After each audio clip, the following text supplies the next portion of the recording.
Can you spot one of the greatest attacking moves in the history of chess?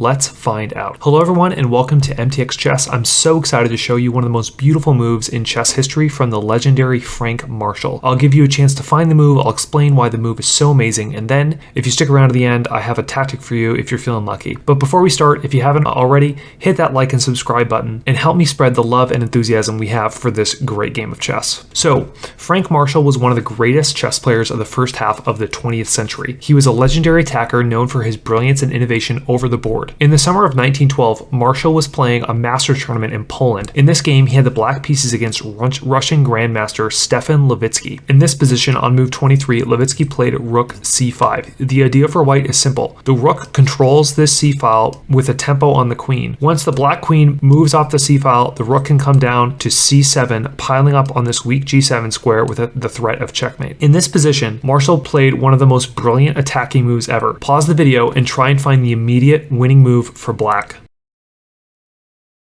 So if you found the move, congratulations, you might just be a budding grandmaster. The move is queen g3. And what a move. Hardly anything you'd expect as white, but absolutely crushing, and still today the best move as recommended by the engines. But how does this move work? Well, with queen g3, black threatens checkmate on h2, with queen takes h2.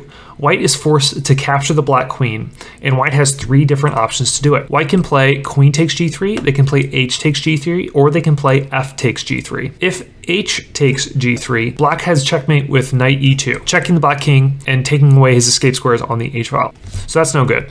If f takes g3, black has knight e2 check, and after king h1, rook takes f1 is checkmate. So capturing the pawns simply does not work. If queen takes g3, black has knight e7 check, and after king h1, knight takes g3 check. White cannot capture the knight with the h-pawn because the h-pawn's pinned to the king, and if white decides to capture with the f-pawn, well, it's checkmate anyway. So white has no choice here but to move their king back to g1. After the king comes back to g1, black then can remaneuver their knight with knight e2 check, and after king h1, black has the tempo to get their rook out of harm's way. So black could play a couple of moves here, but probably the best move would be rook c3, going for this immediate rook trade. After rook takes rook, we get knight takes rook, and here we are in an endgame where black is up a piece, absolutely crushing and winning for black. But none of this ever happened because after queen g3, white resigned the game. This was a tournament game with spectators, and legend has it that after Marshall played this queen g3 move, the spectators were so in awe of just the brilliant idea he had that they threw gold coins on the board. So this game is sometimes referred to as the golden coin game. Whether that's true or not, we'll never know, but what we do know is that this was a truly magnificent and beautiful idea by Frank Marshall. So there you have it. You have made it to the end of the video, so it is now time for one of my favorite tactics, which comes from a game played by Caruana, the white pieces. He had this position over the board. It was white to move and win. Go ahead and pause the video and see if you can find the winning move for white.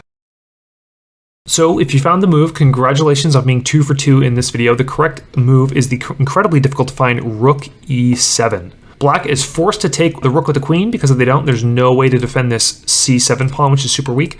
So after queen takes e7, white has the brilliant bishop a6, and this is the tough move to find. What white is doing here is they are threatening checkmate on b7. There's no way to defend this, so the only thing black can do is take the bishop on a6, and now we realize why it was so important for white to sacrifice that rook in the first place. It was to deflect the black queen away from the defense of this weak a8 square, and white checkmates with queen a8 checkmate. A beautiful checkmate, sacrificing two pieces in the endgame. The pawn takes away the escape square, and obviously the queen delivers check and covers these squares.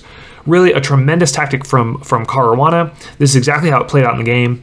And just a beautiful sequence of moves from Caruana. A brilliant double sacrifice for the American. Well, that's all for today. If you haven't subscribed yet, please do. It helps me out and keeps the channel growing. Let me know how I'm doing in the comments below. See you guys next time.